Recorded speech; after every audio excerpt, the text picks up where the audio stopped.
મંદિરિયું સૂનું રે અંબાજી તારા ભજન વિના. મંદિરિયું સૂનું રે અંબાજી તારા ભજન વિના.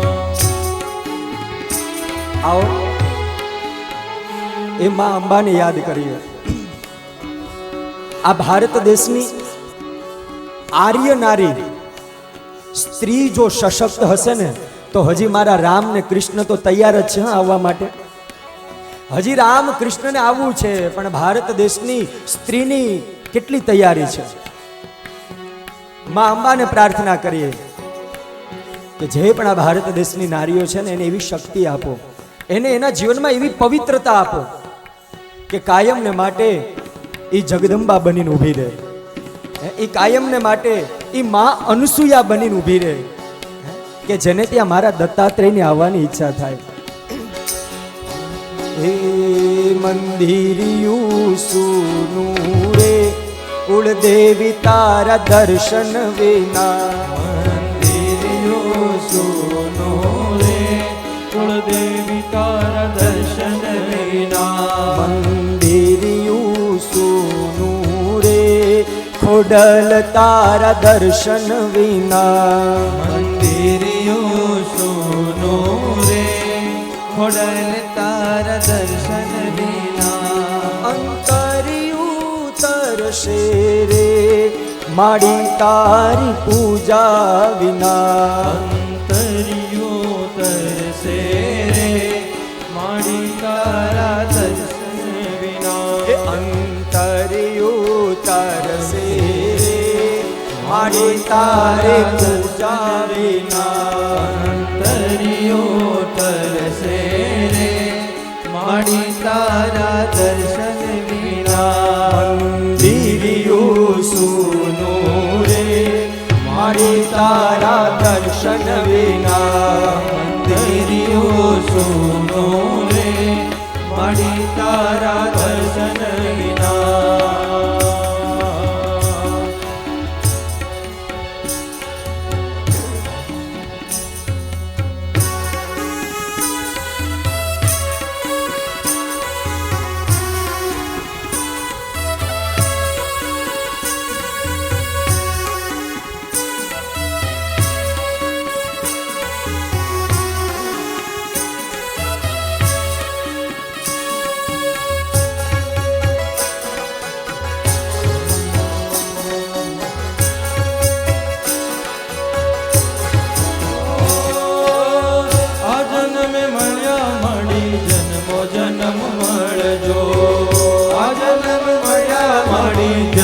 જન્મ મળજો. સોરડાને જાણી મારી સંભાળ રાખજો.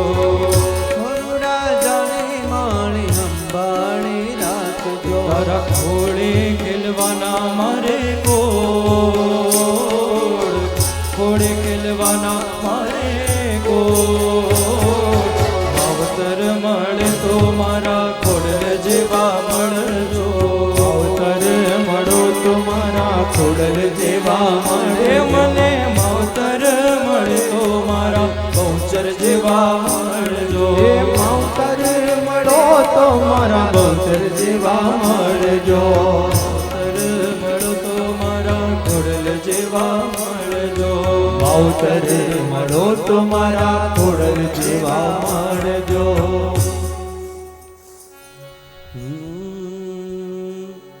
યા દેવી સર્વભૂતેષુ શક્તિરૂપેણ સંસ્થિતા. નમસ્તસ્यै નમસ્તસ્यै નમસ્તસ્यै નમો નમઃ. કેવલ ને કેવલ શક્તિ તત્વની ઉપાસના એટલે આ દેવી ભાગવત. બહુ સરસ કુટુંબ પ્રત્યેના ભાવની વાત કરી. જિંદગી રસોડામાં જેની અડધી થઈ ગઈ, જિંદગી જેની રસોડામાં અડધી વહી ગઈ, ખબર નહીં મારી માં ક્યારે ગરડી થઈ ગઈ. જેની જિંદગી અડધી રસોડામાં વહી ગઈ, ખબર નહીં કે મારી માં ક્યારે ગરડી થઈ ગઈ. બધાનું ભાણું સાચવવામાં, બધાનું ભાણું સાચવવામાં મારી માં કેવી પડી ગઈ. ખબર ન પડી કે મારી માં ક્યારે ગરડી થઈ ગઈ. બધા જમી લે, કદાચ સૂખો રોટલો વધ્યો હોય તો છેલ્લે એમ કે ઘણું છે ઘણું છે, એ સૂખો રોટલો ખાઈ લે અને મોઢું કાયમને માટે હસતું રાખે. ખબર ન પડી કે મારી માં ક્યારે ગરડી થઈ ગઈ. બાળકોને ઉછેરવામાં મારી માં એવી પડી ગઈ કે મને ખબર ન પડી કે મારી માં ક્યારે ગરડી થઈ ગઈ. એક કવિની કલ્પના છે આ. અરે વ્યવહારને સાચવવામાં મારી માં એવી વ્યસ્ત થઈ ગઈ કે મને ખબર ન પડી કે મારી માં ક્યારે ગરડી થઈ ગઈ. અને એવી દિવ્ય અંતિમ પંક્તિ બોલે છે કે આજ એના સ્થાને આવી અને જ્યારે હું ઊભી રહી, આજે હું એના સ્થાને આવી અને જ્યારે ઊભી રહી ત્યારે મને મારી માની સાચી કિંમત ખબર પડી. ત્યારે મને મારી માની સાચી કિંમત ખબર પડી. એ તો જ્યારે તમે માં બનો અથવા તો તમે જ્યારે પિતા બનો ત્યારે જ એ બાળક અને એ તમારી દીકરી સાચા અર્થમાં મા બાપના પ્રેમને સમજી શકે. એ જ્યારે એ પાત્ર બને, એ જ્યારે એ જગ્યાએ આવે ને ત્યારે એને ખબર પડે કે આ પ્રેમ શું છે. આ દેવી ભાગવત તો 9 દિવસ સુધી સાંભળવાના જ છે, પણ કાયમને માટે આ કથાના માધ્યમથી એટલી જ પ્રાર્થના છે કે કાયમને માટે તમારા માતા પિતાને ઊંચું રાખી અને આ સમાજમાં ચાલીએ ને એવી ભારત વર્ષની દરેક દીકરીની જવાબદારી છે કે કાયમને માટે મારા પિતા અને મારા ભાઈનું મસ્તક છે ને ઊંચું રહેવું જોઈએ સમાજમાં. મારાથી ક્યારેય એવી કોઈ પણ નાનકડી ભૂલ ન થાય કે મારા ભાઈને અને મારા પિતાને કોઈકનું કંઈક સાંભળવું પડે. આ ભારત વર્ષની સ્ત્રીની પહેલી જવાબદારી છે. એ આર્ય નારી છે. અને યત્ર નાર્યસ્તુ પૂજ્યંતે રમંતે તત્ર દેવતા. જે દેશમાં, જે સંસ્કૃતિમાં, જે ગામમાં, જે રાષ્ટ્રમાં અને જે ઘરની અંદર જ્યાં સ્ત્રીની ગરિમા જળવાતી હોય, જ્યાં સ્ત્રીની માન સન્માન અને પ્રતિષ્ઠા જળવાતી હોય ને ત્યાં જ મારી માં ખોડલ રાજી હોય. જે ઘરમાં સ્ત્રીનું માન સન્માન ન હોય, પ્રતિષ્ઠા ન હોય, બધાય હડતેલતા હોય, એ ઘરમાં ક્યારેય કુળદેવી રાજી ન થાય. યત્ર નાર્યસ્તુ પૂજ્યંતે રમંતે તત્ર દેવતા. કાયમને માટે આ જીવનમાં યાદ રાખજો. પણ આજનો વર્ગ તો હવે બધોય ગામડામાંથી શહેરમાં આવ્યો અને શહેરમાંથી હવે ક્યાં જાય છે? પૂછે જેટલા બસ સ્ટેન્ડ એનાથી વધારે એરપોર્ટ ઉપર જોવા મળે, કેનેડા અને ઓસ્ટ્રેલિયા. અને એટલે અમે કથાના માધ્યમથી કંઈ જજો, કંઈ વાંધો નહીં, પણ મારી તમારી જે રાષ્ટ્ર પ્રત્યેની ફરજ છે, ગામ અને મારા ઘર પ્રત્યેની ફરજ છે ને, આ બે જ વાતનું જીવનમાં ધ્યાન રાખજો. ક્યારેય દુઃખી નહીં થવું ગમે ત્યાં તમે હશો. હું કોનો સંતાન છું, મારા ગુરુ કોણ છે, આ યાદ રાખજો. ઓછું ભણે એ કામ છોડે, ઓછું ભણે ને એ કામ છોડે. હવે આમાં કાંઈ નથી, હવે હું હોય હાલો સિટીમાં વયા જાય.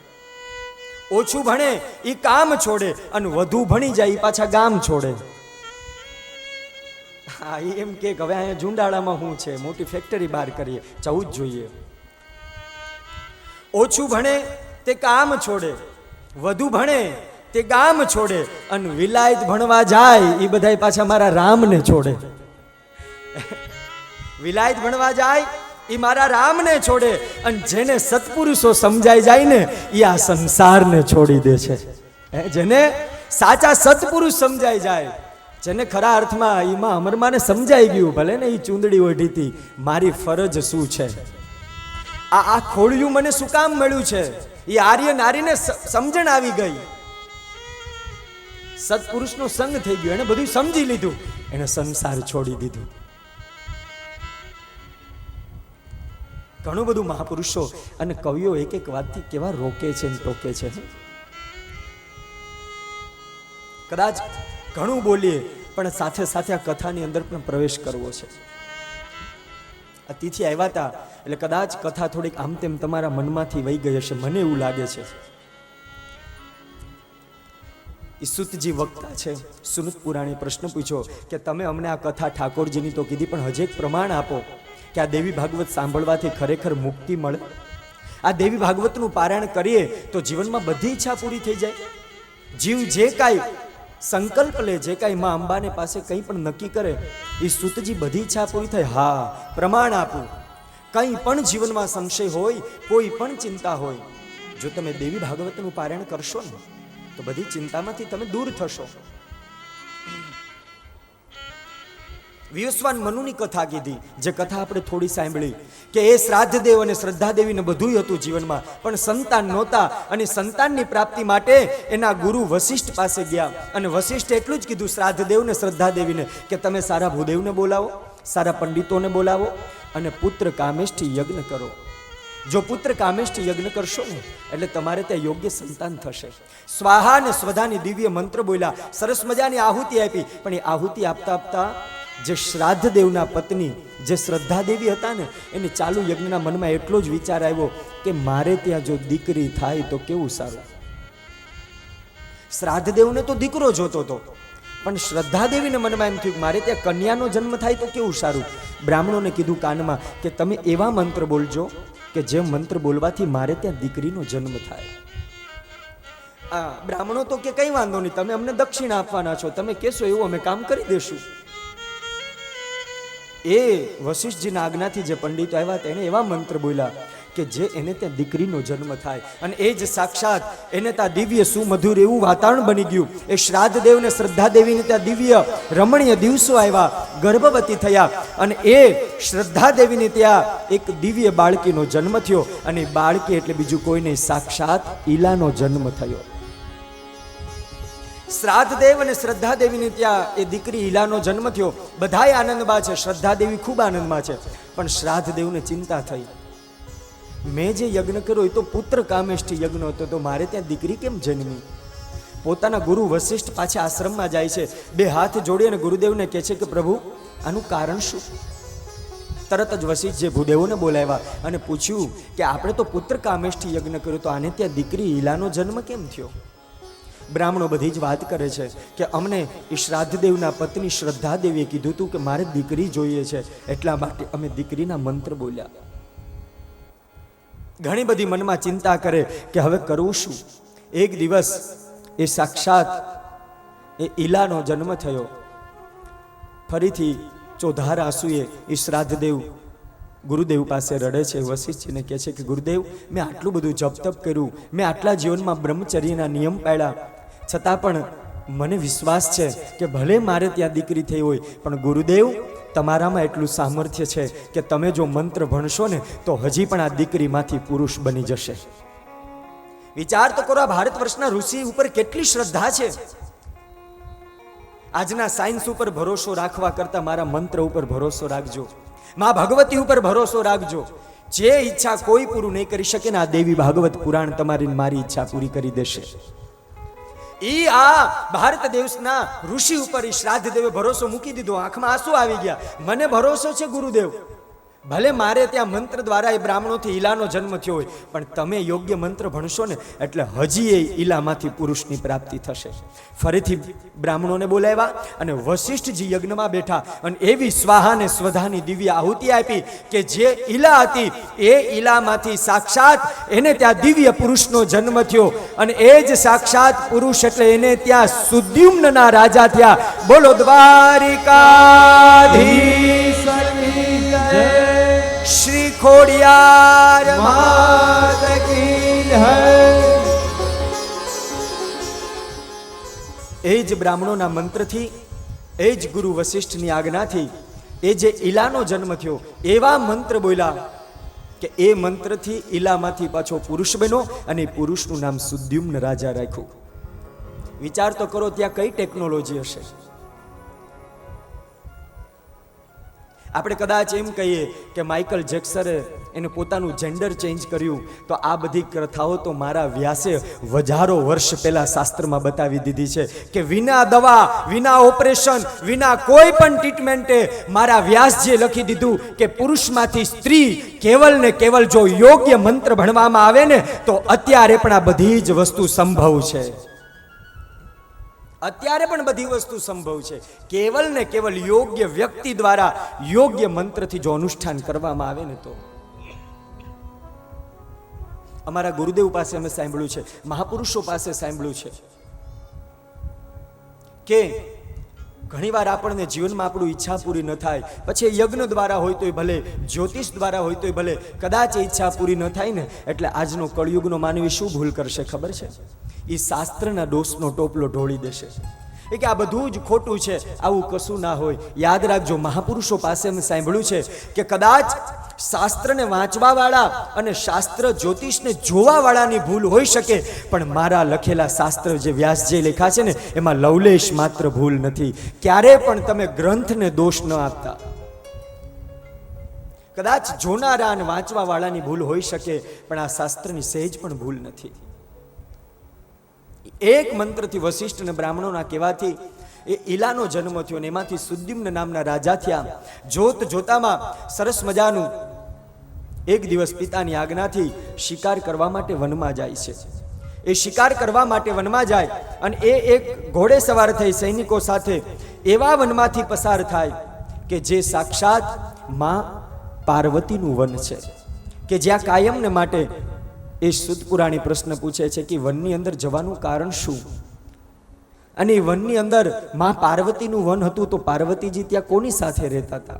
અનેક પ્રશ્ન સુત પુરાણી સુતજીને પૂછે છે અને સુતજી જવાબ આપે છે કે સાંભળો, એ જ સમયે જે સુદ્યુમ્ન રાજા ઘોડે સવાર બેસીને જે વનમાં ગયા, એ જ વનમાં સાક્ષાત જ્યારે સહચારિણી એ અંબા પરમ ભગવદીય માં પાર્વતી અને ભગવાન શંકર જ્યારે વનમાં ફરવાની ઈચ્છા થાય, કંઈક સંસારમાંથી મુક્ત થઈ અને પોતાને જ્યારે સહવાસ કરવો હોય ને ત્યારે એ અંબિકા વનની અંદર આવતા હતા.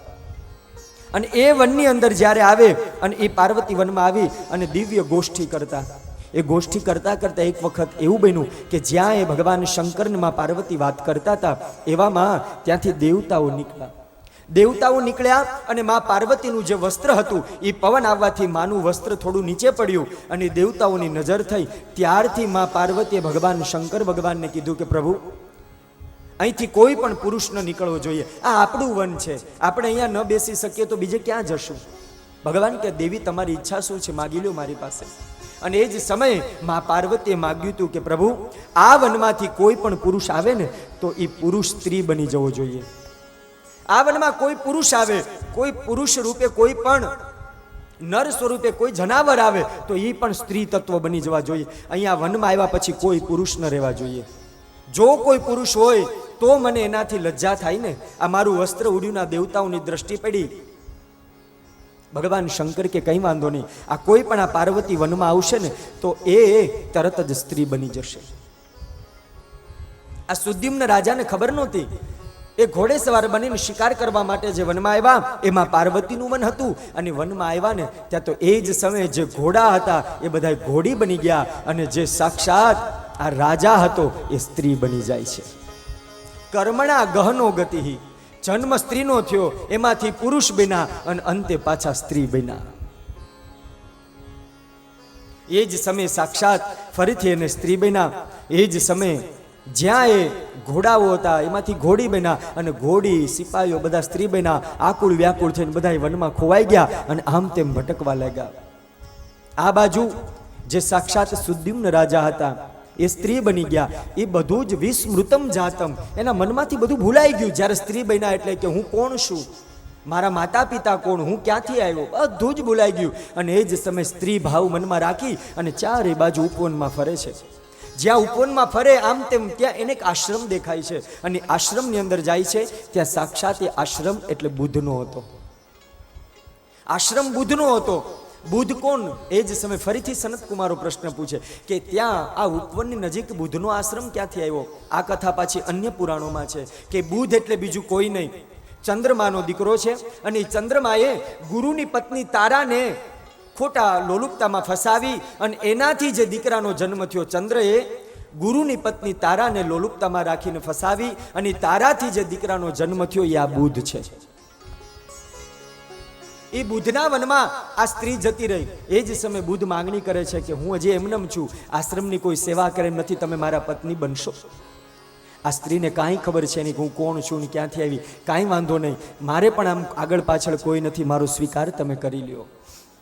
એ જ સમયે એ સ્ત્રી ત્યાં વનની અંદર દિવસો પસાર કરવા લાગી અને જોત જોતામાં એ બુધ અને સ્ત્રીથી એક બાળકનો જન્મ થયો અને સાક્ષાત પુરુરવા નામના રાજા થયા. એ પુરુરવા નામના રાજા થયા. દીકરો મોટો થાય છે બુધ, અને જે સુદ્યુમ્નમાંથી સ્ત્રી બની એને સંસાર માંડ્યો, એને ત્યાં દીકરો થયો જેનું નામ પુરુરવા છે. કથા ધ્યાનથી સાંભળજો, અટપટી છે. એ પુરુરવાના લોભમાં આ સ્ત્રી ફસાઈ ગઈ. મારો દીકરો મોટો થાય, નાનો જમાડે, એને રમાડે. એવામાં એને એક દિવસ જ્ઞાન થઈ ગયું. જે આશ્રમની બહાર જળ ભરીને આવે ત્યાં એને એક ગુરુ દેખાણા. સંધ્યા વંદન કરીને જતા હોય એ ગુરુની પાછળ સ્ત્રી જાય, અને જ્યાં જાય ને ત્યાં તો સાક્ષાત ગુરુ વશિષ્ઠને જોયા. એ સ્ત્રીની દ્રષ્ટિ જ્યાં વશિષ્ઠજી ઉપર પડીને ત્યાં તો સ્ત્રીને બધું જે ભૂલાઈ ગયું હતું ને એ બધું જ્ઞાન આવી ગયું. અરે આ તો મારા ગુરુદેવ છે, આ મારા કુલ ગુરુ છે. હું તો સ્ત્રી જન્મો હતો, પણ આ ગુરુ વશિષ્ઠજીના કહેવાથી હું સુદ્યુમ્ન નામનો રાજા બન્યો, અને હું આ ઘોડે સવાર વનમાં ગયો તો બધી જ વાતોને યાદ કરી અને ગુરુ વશિષ્ઠના પગમાં પડી જાય. ગુરુદેવ, હવે તમે રસ્તો બતાવો, આ હું સ્ત્રી કેમ બન્યો મને કાંઈ ખબર નથી. ગુરુ વશિષ્ઠ આંખ બંધ કરીને બધું ભાગ્ય જોવે છે કે તું જે વનમાંથી નીકળો એ વનની અંદર માં પાર્વતીનું વન છે, અને પાર્વતી વનમાં કોઈ પણ નીકળે ને એટલે સ્ત્રી બની જાય રાજા, એટલા માટે તું સ્ત્રી બની ગયો. ગુરુદેવ, હવે હું આ ભવાટવીમાં ભટકવા નથી માંગતો. હવે ગુરુદેવ તમે મને રસ્તો બતાવો કે હવે મારે ખરા અર્થમાં મારે ફરીથી પુરુષ થવું છે. પણ ગુરુ વશિષ્ઠ મૂંઝાઈ ગયા. ગુરુ વશિષ્ઠને ચિંતા થઈ, અરે હવે જો હું તને એક વખત તો તારા પિતાના કહેવાથી મેં તને સ્ત્રીમાંથી પુરુષ બનાવ્યો, પણ હવે જો હું તને પાછો જો પુરુષ બનાવીશ ને તો એક દીકરાનો મને શ્રાપ લાગશે. બેટા, તે આશ્રમમાં દ્રષ્ટિ તો ખરી, તારો પૂર્વાશ્રમમાં તે સંસાર બાંધ્યો, તે બુધની સાથે લગ્ન કર્યા, અને બુધ દ્વારા તારે પુરુરવા નામનો દીકરો થયો, અને હવે જો હું તને પાછો પુરુષ બનાવું તો આ તારા દીકરાને કોણ સાચવશે? ગુરુ વશિષ્ઠ કે આ પાપ હવે હું ન લઈ શકું. હવે કેવલ ને કેવલ જો તારે આ દોષમાંથી છૂટવું હોય ને તો ગુરુ વશિષ્ઠ કહે છે કે તું ભગવાન શંકરના શરણે જા. એ દેવાધિદેવ મહાદેવના શરણે જા, એ જ તને આ શ્રાપમાંથી બચાવી શકે. તન્મે મનઃ શિવ સંકલ્પમસ્તુ. જે પણ દરેક ક્ષણે વાલા ભક્તો આપણા મનમાં જે કાંઈ સંકલ્પ આવે છે ને એ બધા જ મારા શિવને આધીન છે. આ સ્ત્રી કે કાંઈ વાંધો નહીં, અને એ જ સમય કહે છે કે તું ભગવાન શંકરની ઉપાસના કર. અને એ સ્ત્રીએ જે સુદ્યુમ્ન રાજામાંથી સ્ત્રી બની ગઈ અને સાક્ષાત દેવી ભાગવતના મહાત્મ્યની બીજી કથામાં બતાવ્યું છે. સુતજી 88,000 ઋષિને આ કથા કહેતા કે છે સરસ મજાનો ભગવાન શંકરની ઉપાસના કરી. એ સ્ત્રીને ભગવાન શંકર મહાદેવ પ્રસન્ન થયા છે. ભગવાન શિવ પ્રસન્ન થયા અને કહે છે કે માગેલું શું જોઈએ છે? એ જ સમય કહે છે કે હું પૂર્વાશ્રમમાં સુદ્યુમ્ન રાજા હતો અને આ મારાથી દોષ થઈ ગયો. ભગવાન, હું તમારા પાર્વતીજીના વનમાં ગયો ને એટલા માટે હું સ્ત્રી બન્યો છું, હવે મારે પાછું પુરુષ બનવું છે. ભગવાન શંકર કે હું એ દોષનો ભાગીદાર ન બની શકું. અરે પ્રભુ, તમે મને નહીં છોડાવો તો હું જઈશ ક્યાં? ભગવાન કે બધી વાત સાચી ભોળાનાથ કે, પણ તારે ત્યાં દીકરો છે, એ દીકરાનું ધ્યાન કોણ રાખશે? આ પુરુરવાને સાચવશે કોણ? તો કે ભગવાન હવે તમે જ રસ્તો કાઢો. તો કે છે ને એક કામ કર, 1 મહિના માટે તું પુરુષ બનીશ અને 1 મહિના માટે તું સ્ત્રી બનીશ. એ ભગવાન શંકરની ઉપાસના કરી, છતાં આ રાજા તો હજી અધૂરો જ રહ્યો. ફરીથી ગુરુ વશિષ્ઠ પાસે જાય. ગુરુદેવ, રાજા હોય ત્યાં સુધી તો મને બધું જ સુખ મળે છે, સુદ્યુમ્ન બનું ત્યારે, પણ ફરીથી જ્યારે મારે બુધની પત્ની બનીને આ બધાને સાચવવા પડે છે ને મને બહુ દુઃખની પ્રાપ્તિ થાય છે. મને બહુ ગુરુદેવ અટપટું લાગે. 2 હાથ જોડી અને ગુરુ વશિષ્ઠને કહે છે કે આનો રસ્તો બતાવો, હવે મારે શું કરવું? એ જ સમયે સુતજી સુતપુરાણીને કહે છે, આ કથા સુતજી સુતપુરાણીને કહે છે, અને કાર્તિક સ્વામી લોપામુદ્રાને કહે છે. અગત્યજીને લોપામુદ્રા પણ આ કથા સાંભળે છે, કાર્તિક સ્વામી પણ આ કથા કહે છે. એ નૈમિષારણ્યમાં સુતજી કથા કહે છે, 88,000 શૌનકાદી ઋષિઓ કથા સાંભળે. અને અહીંયા અમારે સરસ મજાના ઝુંડાળામાં પણ જન્મેજી જેવા શ્રોતા કથા સાંભળે છે. એ ગુરુની ઉપર પૂર્ણ ભરોસો છોડી દીધો. શું કરવું? ફરીથી આપણે કથાના સાર ઉપર જઈએ. એને એટલું જ ગુરુએ કીધું કે હવે જો કેવલ ને કેવલ હે રાજા આ જો તારે શ્રાપમાંથી છૂટવું હોય ને માં પાર્વતીના વનમાંથી, તો હવે તું દેવી ભાગવતની કથા કર. જો 9 દિવસ સુધી માં અંબા તારી ઉપર પ્રસન્ન થાય ને, તો તું હવે આ 1 મહિનો પુરુષ અને 1 મહિનો સ્ત્રીમાંથી મુક્ત થઈ શકીશ. 2 હાથ જોડી અને કહે છે કે ગુરુદેવ, વ્રત ક્યારે કરવું, કઈ રીતના કરવું, મને કાંઈ ખબર નથી. એ જ સમય એ સુદ્યુમ્ન રાજાને ગુરુ વશિષ્ઠ કહે છે કે ચૈત્ર સુદ એકમથી ચૈત્ર સુદ નોમ સુધી આ 9 દિવસનું તું નવાહન પારાયણ કર. તીર્થ ક્ષેત્રમાં જઈ સ્નાન કર. સ્નાન કરી સંધ્યા વંદન કરી અને ઉપવાસ કરી 9 દિવસ સુધીમાં ભગવતીની આરાધના કર. અંત સમયે 9 દિવસ પૂર્ણ થાય, માં જગદંબાનો યજ્ઞ કર. બ્રાહ્મણોને યથોચિત દક્ષિણા ભેટ બધું આપી અને આ નવાહન યજ્ઞનું પારાયણ કર. તારી જે ઈચ્છા છે ને એ માં જગદંબા પૂરી કરશે. મનની અંદર સંકલ્પ લઈ લીધો કે હવે તો આ 1 મહિનો પુરુષ ને 1 મહિના સ્ત્રીથી હું થાકી ગયો છું. અને જ્યારે જીવ થાકી જાય, જીવ હારી જાય, કોઈ એને રસ્તો ન દેખાય, ત્યારે જીવ એક જ જગ્યાએ જાય અને કેવલ ને કેવલ માં એક જ એવી છે કે જે બાળકને સમાવી લે છે. એક જ શરણું એવું છે કે એ માં એને સાચવી લે છે. એ ગાંડો હોય, એ ઘેલો હોય, એ બોલી શકતો હોય, ન બોલી શકતો હોય, તોતડું બોલે તો એ માં એમ કે મારો દીકરો, મારો દીકરો. હે રાજા, તું એ જગદંબાની વ્રત કર અને જો માં જગદંબા તારી ઉપર પ્રસન્ન થશે ને, તો તું આ બધા જ દુઃખમાંથી છૂટી શકીશ. એ સુતજી સનત કુમારને કહે છે, સરસ મજાનું 9 દિવસનું યજ્ઞનું અધ્યયન કર્યું, અનુષ્ઠાન કર્યું, યજ્ઞ કર્યો, બધાને પ્રસન્ન કર્યા અને 9મા દિવસે સાક્ષાત એ આદ્ય શક્તિ સહચરા જગદંબા, સાક્ષાત અખંડ ભાંડોદરી, જે આખા વિશ્વને સાચવી અને જે આદ્ય શક્તિ છે, જે અનાદિ છે, જે કરતુમ છે, જે અકર્તુમ છે, જે આધિદૈવિક છે, જે આધિભૌતિક છે, જે આધ્યાત્મિક છે, જે આધિ વ્યાધિ અને ઉપાધિને દૂર કરવા વાળી છે, એ સાક્ષાત માં જગદંબા 9મા દિવસે આ સુદ્યુમ્ન રાજાની સામે અષ્ટભુજાઓ સહિત સાક્ષાત માં જગદંબા પ્રસન્ન થાય. બોલો કુળદેવી માત કી જય હો. શ્રી ખોડિયાર માત કી જય. શ્રી બહુચર માત કી જય. એ જ સમય સાક્ષાત અષ્ટભુજાઓ સહિત માં પ્રસન્ન થયા. 2 હાથ જોડીને સુદ્યુમ્ન રાજા માને પ્રાર્થના કરે છે, ભૂલો પડી ભવરણે ભટકું ભવાની,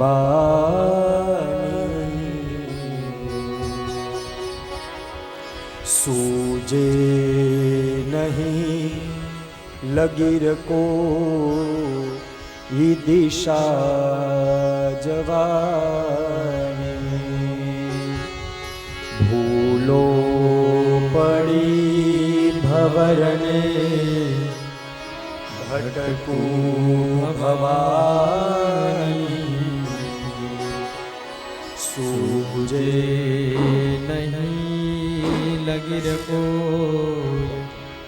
દિશા જવાની, ભાસે ભયં કરવણી મનના ઉતાપો,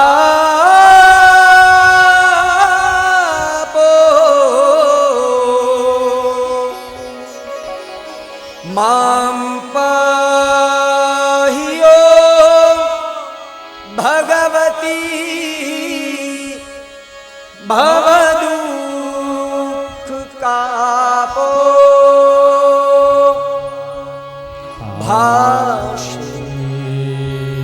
કોઈ સ્થળ છે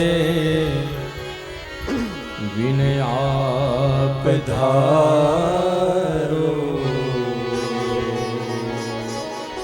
બ્રહ્માંડમાં અનુ મહિવાસ તારો,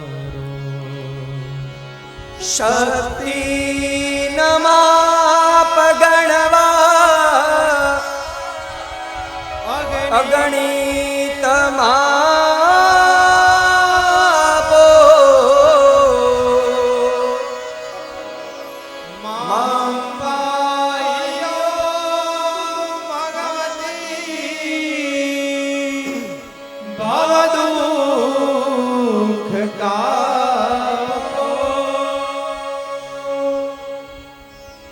રે રે ભવાની બહુ ભૂલ થઈ છે મારી, આ જિંદગી થઈ મને અતિશય અકારી. દોષો પ્રજાર સગડા તવ છાપ છાપો, માઉ પાહિયો ભગવતી ભવદુઃખ કાપો. હે માં, તારા સિવાય હવે મારો કોઈ આશ્રય નથી. દરેક દેવતાઓ મારા ગુરુ, હું બધાની પાસે ગયો, પણ આ સૃષ્ટિમાં તુજ વિના નથી કોઈ મારું. હે માં, આ સૃષ્ટિમાં અંત સમયે મને સમજાણું કે માં તારા સિવાય તો મારું આ જીવનું કલ્યાણ કોઈ નહીં કરી શકે. બે હાથ જોડી અને એટલી પ્રાર્થના કરી છે આ રાજાએ. અગત્યજી લોપામુદ્રાની જિજ્ઞાસા વધી અને કાર્તિક સ્વામી કહે છે કે સાંભળો અગત્યજી, હૃદયથી એણે માં અંબાનું અનુષ્ઠાન કર્યું ને એટલે માં જગદંબા પ્રસન્ન થયા. ભાવ કુભાવ બાળક છીએ, આ બધું જીવનમાં આવી જાય, પણ જ્યારે જાગવાનો સમય આવે ને ત્યારે જાગી જજો. મહાપુરુષો વારંવાર કહે છે ને, સૂતો હોય ને એને આપણે જગાડી શકીએ. આપણને ખબર છે કે આ ભાઈ સૂતા છે તો એને જગાડવા બહુ સહેલા છે, પણ જે વ્યક્તિ ઊંઘવાનો ઢોંગ કરે છે ને એને જગાડવા બહુ અઘરા છે. આપણે કેવું કરીએ છીએ કે આપણે જાગીએ છીએ, આપણને ખબર છે, હવે એને જગાડવા એ તો બહુ મથામણ કરવી પડે તો જ જાગશે. સૂતો છે ને જગાડી શકીએ, પણ સૂવાનો જે ઢોંગ કરે છે ને એને જગાડવો બહુ અઘરા છે. સહૃદયથી એટલી પ્રાર્થના કરે કે માં, મારાથી આ ભૂલ થઈ ગઈ છે. એ વનમાંથી મારે ન નીકળવું જોઈએ, પણ છતાં પણ એ વનમાંથી હું પસાર થયો. હે ભગવતી, તમે તો બહુ દયાળુ છો. મેં એવું સાંભળ્યું છે કે શ્રદ્ધા વિશ્વાસ રૂપીણો, અમે મંદિરમાં દર્શન તો કરીએ છીએ, પણ શ્રદ્ધા છે ને એ માં તું છો, અને વિશ્વાસ છે ને એ ભગવાન ભોળાનાથ છે. હે શ્રદ્ધા વિશ્વાસ રૂપીણો, શ્રદ્ધા એ માં તું છે અને વિશ્વાસ છે ને શિવલિંગ છે. અમે તો બેયના દર્શન કરીએ છીએ. કાંઈ પણ ગતિસ્ત્વમ ત્વમેકા ભવાની. કદાચ મારી ભૂલ થઈ ગઈ, એ વનમાંથી મારે ન નીકળવું જોઈએ, પણ તમે તો અખંડ ભાંડોદરી છો, આખા વિશ્વનું પાલન કરો છો. કુપુત્રો જાયેત ક્વચિદપી કુમાતા ન ભવતી. કદાચ છોરું કછોરું થાય, પણ હે માં, માવતર કમાવતર થોડા થાય. કેવલ ને કેવલ કોઈ વસ્તુથી દેવતાઓ પ્રસન્ન થાય, પણ જો સાચી પ્રાર્થના જો માં સાંભળી લે ને તો વિના યજ્ઞ કોઈ પણ દાન, કોઈ પૂજા નહીં, ખાલી હૃદયમાંથી જો અંતરનો નાદ એ તાર જો ભગવતી સાથે જોડાઈ જાય ને, એટલે માં અંબા બીજું કાંઈ માગતી નથી, રાહ જોઈને જ બેઠી છે કે હમણાં મને મારો દીકરો બોલાવે ને દોડીને મારે એની પાસે જવું છે. કેવલ ને કેવલ માં રાહ જોઈને બેઠી છે. મોટામાં મોટો આત્માનો ખોરાક એ પ્રાર્થના છે, અને ઈ રાજાની પ્રાર્થના સાંભળી અને અગત્યજી લોપામુદ્રા બધાને આનંદ થયો. અહીંયા સનત કુમારોને આનંદ થયો. ભગવતી કે માગી લો, શું જોઈએ છે? અને એ જ સમય બે હાથ જોડીને કહે છે કે માં, મને ભગવાન ભોળાનાથે વરદાન તો આપ્યું, મારા ગુરુની આજ્ઞાથી મેં ભગવાન શંકરની ઉપાસના કરી, પણ છતાં પણ 1 મહિનો પુરુષ અને 1 મહિનો સ્ત્રી છું, મારે આ ભવબંધનમાંથી છૂટી જવું છે. હવે મારા 1 મહિના માટે પુરુષ ને 1 મહિના માટે સ્ત્રી. માં, હવે હું થાકી ગયો છું. રાજા બનું ત્યારે સુખ મળે, પણ જ્યારે પાછું મારા સંસારની વિટમણાઓમાં જ્યારે સ્ત્રી બનવું પડે છે ને ત્યારે બહુ દુઃખી થઉં છું. યાદ રાખજો, આ પુરુષોને મારી કરબદ્ધ પ્રાર્થના છે, જીવનમાં જે પણ પાત્ર મળ્યું હોય ને એનું યોગ્ય રીતના સન્માન કરજો. એક સ્ત્રી એ હંમેશના માટે જીવનમાં ત્યાગ આપે છે. ઘણીવાર પુરુષ એમ કહેતા હોય કે તે જીવનમાં શું કર્યું, આ લગ્ન પછી શું મળ્યું, પણ યાદ રાખજો, એ આપણા જીવનમાં આવ્યા છે ને એ જ મોટામાં મોટો આપણા માટે ત્યાગ કરીને આવી છે. એનું સર્વસ્વ બધું છોડી અને મારો ને તમારા પરિવારને એક કરીને રાખે છે. કેટલું સમર્પણ! એત્ર નાર્યસ્તુ પૂજ્યંતે રમંતે તત્ર દેવતા. કાયમને માટે એ સ્ત્રીની માની ગરિમાને ગ્લાની ન પહોંચે. આપણા ઘરની અંદર યાદ રાખજો, મહાપુરુષો પાસે અમે બ્રાહ્મણ છીએ ને, એટલે અમે મહાપુરુષો પાસે સાંભળ્યું છે કે જે ઘરની અંદર ગુગવાટા હોય, જે ઘર સુખી હોય, જે ઘરમાં કાયમને માટે બધાય 3 ટાઈમ બેસીને જમતા હોય ને, એટલે તમારે ક્યાંક ખૂણે ખાચરે જોઈ લેવાનું કે આ ઘરમાં કોઈક સ્ત્રી સહન કરે છે ને, એટલા માટે આ ઘર ખુશખુશાલ છે. આ ઘરમાં કોઈક સ્ત્રી સહન કરે છે ને, એટલા ઘરમાં બધાય સુખી છે. પછી એ માં હોય તોય ભલે, એ દીકરી હોય તોય ભલે, અને એ આપણી રાખડી બાંધવા વાળી બેન હોય તોય ભલે. સ્ત્રી જ્યારે પૂર્ણ રીતના ત્યાગ આપે ને બધુંય ચલાવી લે ને, તો જ ઘરમાં શાંતિ હોય.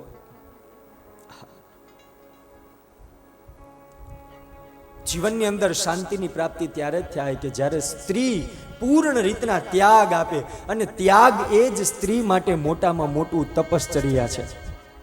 ત્યાગ એ જ મોટી તપશ્ચર્યા છે. અને ત્યાગ છે એટલે સૂત્ર યાદ રાખજો, યશસ્વી બનશો અને વિજયી બનશો.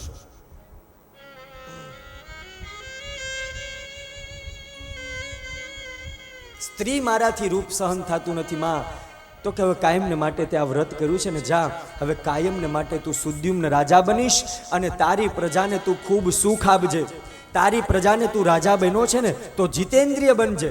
ખાલી રાજા નહીં, તું જે આસન ઉપર બેઠે છે એ બધી જ ઇન્દ્રિયોને તું જીતી લેજે. એ ઇન્દ્રિયોને જીતી અને તું રાજા પણ ન રાખતો, આ પ્રજાનું સાચા ભાવથી પાલન કરજે.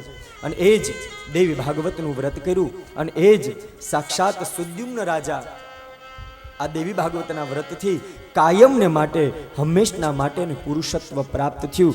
એ કેવલ ને કેવલ દેવી ભાગવતથી જ. માઇકલ જેક્સન પોતાની પાસે અસંખ્ય ડોક્ટરો રાખતો હતો. 32 કે 48 ડોક્ટરો મેં વાંચ્યું છે ત્યાં સુધીની આજુબાજુ રહેતા હતા.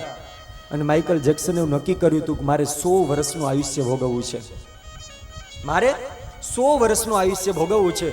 અનેક વારી જેન્ડર એને ટ્રાન્સ કર્યું હતું, પણ એ અત્યારે યંત્રના માધ્યમથી મારા વ્યાસજીએ બતાવી દીધું કે કેવલ ને કેવલ મંત્રથી પુરુષમાંથી સ્ત્રી બનાવ્યા છે, અને સ્ત્રીમાંથી પુરુષ. આ બધી સર્જરી તો મારા વ્યાસે વર્ષો પહેલા લખી દીધી છે. તમે કદાચ ઓસ્ટ્રેલિયામાં કે કોઈ પણ આઉટ ઓફ કન્ટ્રીમાં ક્યાંક મેચ ચાલતી હોય તો તમે ટીવીમાં જોઈ શકશો આજના ટેકનોલોજીના માધ્યમથી. આ પણ કોઈ આજનું સાયન્સ મને એક નાનકડું એવું પ્રમાણ આપી દે મારા વ્યાસજીની સામે. મારે આજના આ યંત્ર યુગ, આજનો યુવાધન, આજનો આ માનવી કેવલ ને કેવલ યંત્ર યુગ બની ગયો છે. એનો જે કાંઈ કિંમતી સમય છે ને, એ હવે આ બધા યંત્રમાં મોબાઈલની અંદર ફસાઈ ગયો છે. મારે ને પ્રશ્ન પૂછવો છે કે જો યંત્ર સર્વસ્વ હોય તો યંત્રથી પણ સર્વશ્રેષ્ઠ મારા વ્યાસ છે. કોઈ પણ જગ્યાએ મેચ ચાલતી હોય, એ મેચની અંદર એઝ ઇટ ઇઝ જે કાંઈ ક્રિયા થતી હોય એ બધું જ તમને આ ટેલિકાસ્ટના માધ્યમથી બધું જ જોવા મળશે. એ જે કાંઈ રન હશે, જે કાંઈ હશે એ બધું. પણ આજનું સાયન્સ મને બતાવી દે કે એ બોલ ફેંકવા વાળો વ્યક્તિ એના મનમાં શું વિચારે છે, એ આજનું સાયન્સ મને જવાબ આપી શકશે?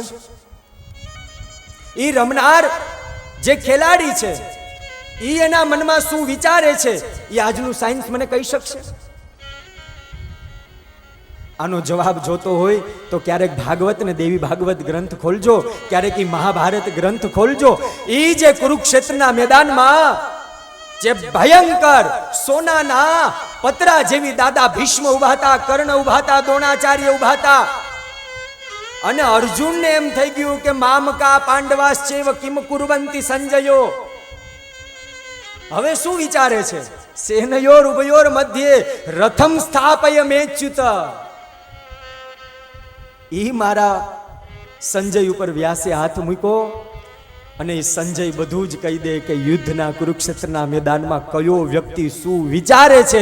એ સંજય એક કેવલ ને કેવલ મારા વ્યાસના આશીર્વાદથી ત્રણેય કાળનું ભવિષ્ય બતાવી દે. આનાથી મોટી ટેકનોલોજી અત્યારે શું હોય? એ સંજય બધું જ કહી દે કે કુરુક્ષેત્રના મેદાનમાં શું થાય છે. આજનું યંત્ર એ નહીં બતાવી શકે કે આ વ્યક્તિ મનમાં શું વિચારે છે. આ કેવલ ને કેવલ આજની કથાના માધ્યમથી હજારો વર્ષ પહેલા કથાઓ બતાવી દીધી છે. આગળ આવશે સ્પર્શ દીક્ષા, સ્મૃતિ દીક્ષા. સ્મરણ દીક્ષા, આ બધી દેવી ભાગવતમાં દીક્ષાઓ બતાવી છે કે જ્યાં હજી સાયન્સને પોગતા 100 વર્ષ થશે, હજી આ ટેકનોલોજીને પહોંચતા 100 વર્ષ થશે, એ ટેકનોલોજી મારા વ્યાસે હજારો વર્ષ પહેલા બતાવી દીધી છે. સ્પર્શથી સંતાનો થાય, સ્મૃતિથી સંતાનો થાય, અરે વિચારથી સંતાનો થાય, દ્રષ્ટિ દીક્ષાથી સંતાનો થાય. આ મારા વ્યાસે બધોય બતાવ્યો છે. આ જે ટેકનોલોજી, આ IVF ને બધા તરફ વળતા જાય છે, ક્યારેક આ સદગ્રંથો ખોલજો, માં ભગવતીની જો સાચી નિષ્ઠાથી ઉપાસના કરશો ને તો આ ટેકનોલોજી જરૂરી છે, પણ એનાથી જીવન ચાલે એ જરૂરી નથી.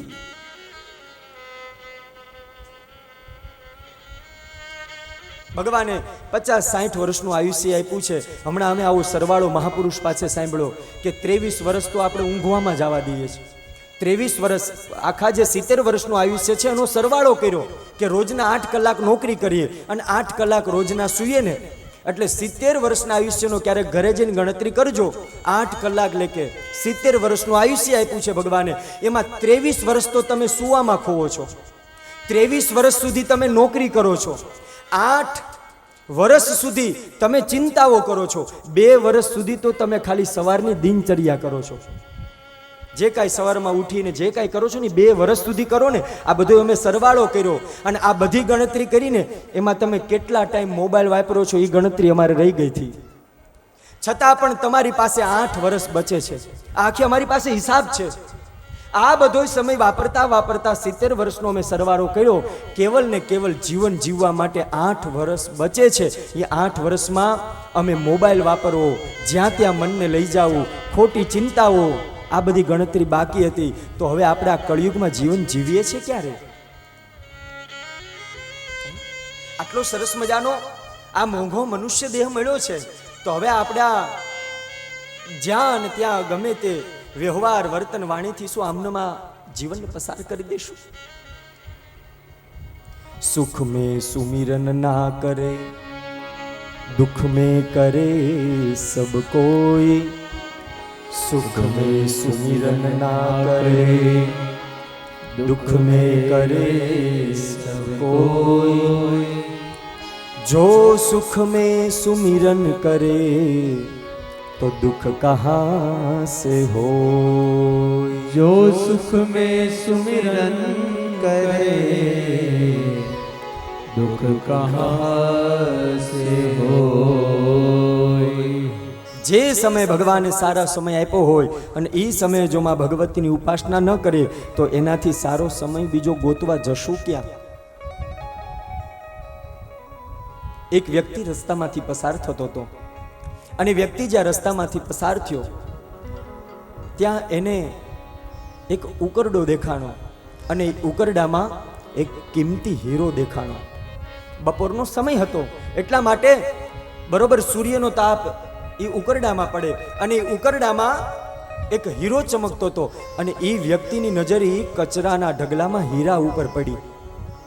એ વ્યક્તિએ હીરો લીધો અને હીરો હાથમાં લઈ એટલે વ્યક્તિએ એવું અનુમાન લગાડ્યું કે આ હીરાને જો હું કદાચ વેચીશ ને તો મારી 7 પેઢી સુધી મારે પૈસા ખૂટશે નહીં. એક કચરામાંથી એ વ્યક્તિને હીરો મળ્યો અને એણે મનમાં અનુમાન એવું લગાડી લીધું કે આ હીરાને જો હું વેચીશ તો મારી 7 પેઢી સુધી પૈસા ખૂટશે નહીં. પણ આગળ ઘટના એવી બને છે, એ હીરાને એને ખીચામાં મૂક્યો અને કચરાનો ઢગલો ફંફોળવા માંડ્યો. હીરો ખીચામાં મૂક્યો અને કચરાનો ઢગલો ફંફોળવા માંડ્યો. સવારથી સાંજ એ કચરાનો ઢગલો ફંફોળે. મને બીજા હજી હીરા મળે. આ જીવની ગતિ કંઈક આવી જ છે. ભગવાને જે સુખ આપ્યું હોય ને એ સુખને ભોગવી લેજો. બીજા સુખમાં જો તમે આ સંસાર ફફોડશો ને તો બીજા સુખ ક્યાંય છે જ નહીં. ઈશ્વરે જે તમને આપ્યા છે ને એ જ મોટો સમય, એ જ સાચો ટાણું ને નાણું છે, એને વાપરીને ભોગવી લેજો. ઓલો હીરો મેળો એને વેચો નહીં, એનું સુખ ભોગવું નહીં અને ઓલો કચરાને આખી જિંદગી ફંફોડવામાં રહ્યો. આ જીવની ગતિ આવી જ છે ને. જે મળ્યું છે એનું સુખ નથી, પણ જે મળ્યું એ ક્યાંથી આવ્યું? હાલો ને હજી ત્યાં જઈએ, હજી કંઈક વધારે મળી જાય તો.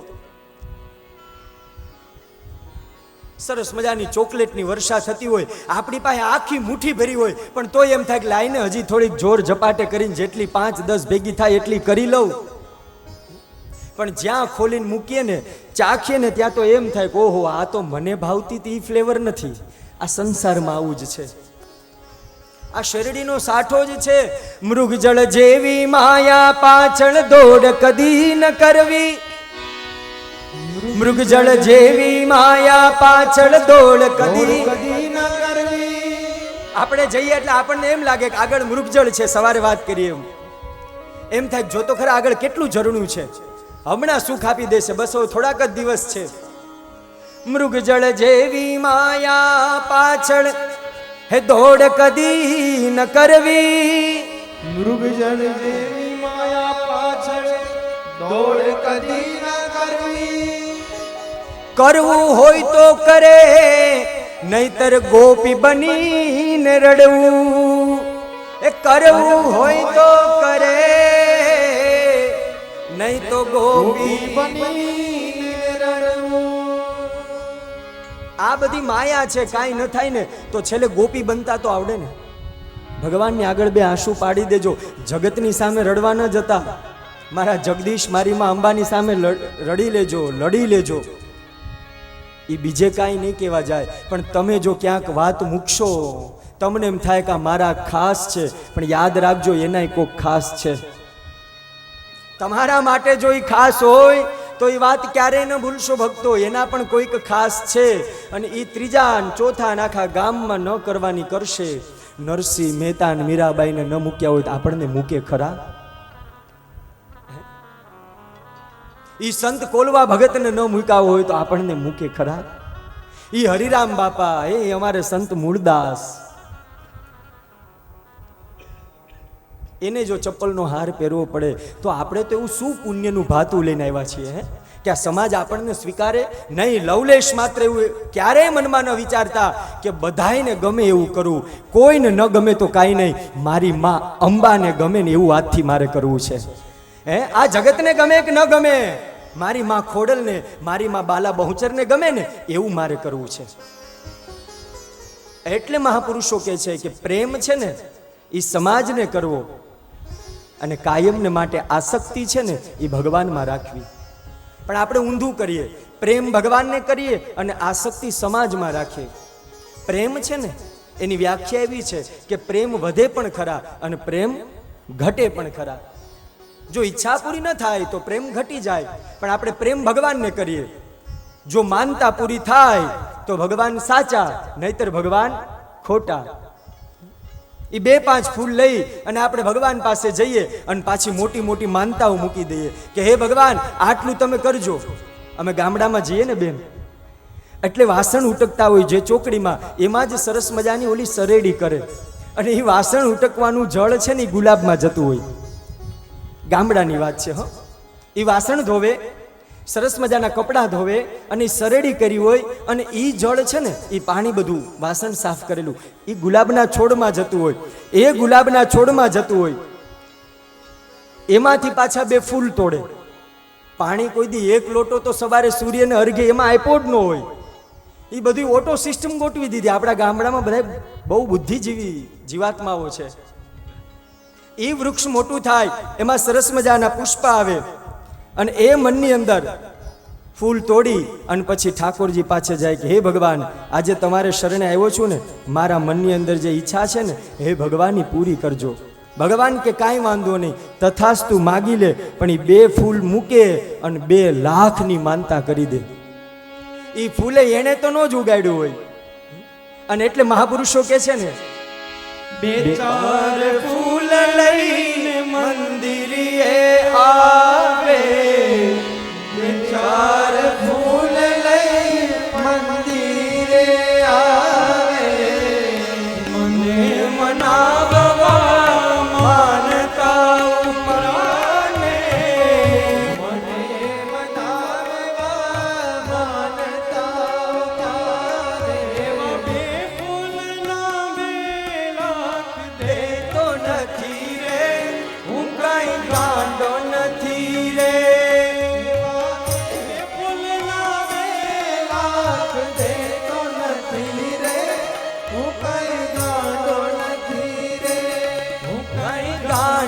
નથી રે, હું કાંઈ ઘેલો નથી રે. હું કાંઈ ગાંડો નથી રે, હું કાંઈ ઘેલો નથી રે. એ હું કાંઈ ચતરો છતરામ એવો સસ્તો નથી રે, હું કાંઈ ગાંડો નથી રે. એ કોઈનો છેતરો છેતરાવ એટલો સસ્તો નથી રે, હું કાંઈ ગાંડો નથી રે. આ કેવો જીવાત્મા, છતાંય ભગવાનને આપણે બનાવીએ ને એ વાતને યાદ કરો. માખી પડે તો ચાને ફેંકી દઈએ, એ જ માખી ઘીમાં પડે તો માખીને ફેંકી દઈએ. આ કળિયુગનો માનવી છે. આ થોડું કાંઈ એમ છેતરાય? જો ભગવાનની મૂર્તિ ખંડિત થાય ને તો ભગવાનને દામો કુંડ મૂકી આવે હો. એ કે દાદા હવે આ મૂર્તિ ખંડિત થઈ ગઈ છે. કેમ ભાઈ, તમારો હાથ ફ્રેક્ચર થાય છે તો કેમ સારામાં સારી સિમ્સ હોસ્પિટલમાં જાઓ છો? આમાં તમે પ્રાણ પૂર્યા હતો, હવે એ પ્રાણ તત્વ ગયું ક્યાં? આ અહીંની વાત નથી હા, આ બધી અમે અમરેલી બાજુની વાત કરીએ છીએ. ઓલા કૂપનના બેન ચોખા લાવે, ઓલા કૂપનના ચોખા લાવે રેશન કાર્ડમાં, એમાંય પાછી ઓલી મૂઠડી હાચવે થેલી ગામડામાં. એ કૂપનના ચોખા મંદિરે લઈને જાય અને ભગવાનને એમ કે આ મૂઠડી મૂકે અને પૂજારીને ક્યાં લઈ લેજો, ઘેરે લેતા જાજો. હવે એ બિચારા ગોરાણીમાંની બધા ધનેડા સાફ કરે તો થાય. અને એટલે મહાપુરુષો કે શું ભાવ કરે? ચપટી ચોખા લઈને મંદિરે આવે, ચપટી ચોખા લઈને મંદિરે આવે. આખા ઉભા રહીને ફદિયા ફગાવે, આઘા ઊભા રહીને ફદિયા ફગાવે. એવા પિતળિયા હું કાંઈ લેતો નથી રે, હું કાંઈ ગાંડો નથી રે. એવા પિતળિયા હું કાંઈ લેતો નથી રે, હું કાંઈ ગાંડો નથી રે. એ ગાંડો ગાંડો નથી રે, ઘેલો ઘેલો નથી ઓ રે. ગાંડો નથી રે, એ ઘેલો ઘેલો નથી રે. એ કોઈનો છેતરો છેતરાવ એવો સસ્તો નથી રે, હું કાંઈ ગાંડો નથી રે. ઓ કોઈનો છેતરો છેતરાવે એવો સારો નથી રે, હું કાંઈ ગાંડો નથી રે. છતાં પણ ઈશ્વર બહુ દયાળુ. જે કાંઈ તમે કરશો ને માં અંબા બધી ઈચ્છા પૂરી કરશે. આ તો કીર્તનના માધ્યમથી આનંદ કરીએ છીએ. જે ભગવાને આપ્યું હોય ને, ખાલી જીવનમાં એટલી જ વાત મારી યાદ રાખજો. તમે જે પહેરો છો, તમે જે જમો છો, તમને જે વસ્તુથી આનંદ મળે છે ને, એ જ વસ્તુ તમે બીજા વ્યક્તિને આપજો. આ વાત ધ્યાનથી સાંભળજો. તમે જે જમો છો, તમને ભગવાને જે શક્તિ આપી છે, તમે જેવા કપડાં પહેરો છો, એવું જ કાયમને માટે તમે દાનમાં બીજાને આપજો. મને ન ગમે તો ઈશ્વરને ગમશે? ઈશ્વર ક્યાં છે? મંદિરમાં ન ગોતશો, ભગવાન દેવાલયમાં નથી. આ જેટલા માથા બેઠા છે ને, આ દરેક જીવની અંદર માં અંબા બેઠા છે. આ દરેક જીવની અંદર મારા દ્વારકાધીશ બેઠા છે. આ જીવ એ જ ઈશ્વર છે. તો મને ન ગમે, આ કૃષ્ણને ન ગમે, તો ઈ મારા રામને ગમશે ખરું? ક્યારેય પણ હંમેશના માટે કૃતજ્ઞ નહીં, કૃતજ્ઞ બનીને આપજો. દાન આપો ને ત્યારે પાંડુરંગ શાસ્ત્રી કહેતા, દિનતાથી ન આપતા કે આ બિચારો ગરીબ છે, આને આપવું, આ જમી લે. ક્યારેય આ ભાવ ન રાખશો, યાદ રાખજો. પણ એવું વિચારજો મનમાં કે મને ભગવાને નિમિત્ત બનાવ્યો કે હું દેવાવાળાની લાઈનમાં છું, લેવાવાળાની લાઈનમાં હજી ભગવાને મન નથી રાખ્યો. હજી હું આપી શકું છું ને, કાંઈ વાંધો નહીં. ભગવાન મને કંઈક આપ્યું હશે એટલા માટે હું આજે આને આપું છું. આ ભાવથી આપશો ને, માં અંબા મને ભરોસો છે જીવનમાં ક્યારેય ઘટવા નહીં દે. અને આ ભરોસો એ જ જીવનમાં આગળ મને ને તમને લઈ જાય. આગળ મહાપુરુષો ગાય છે,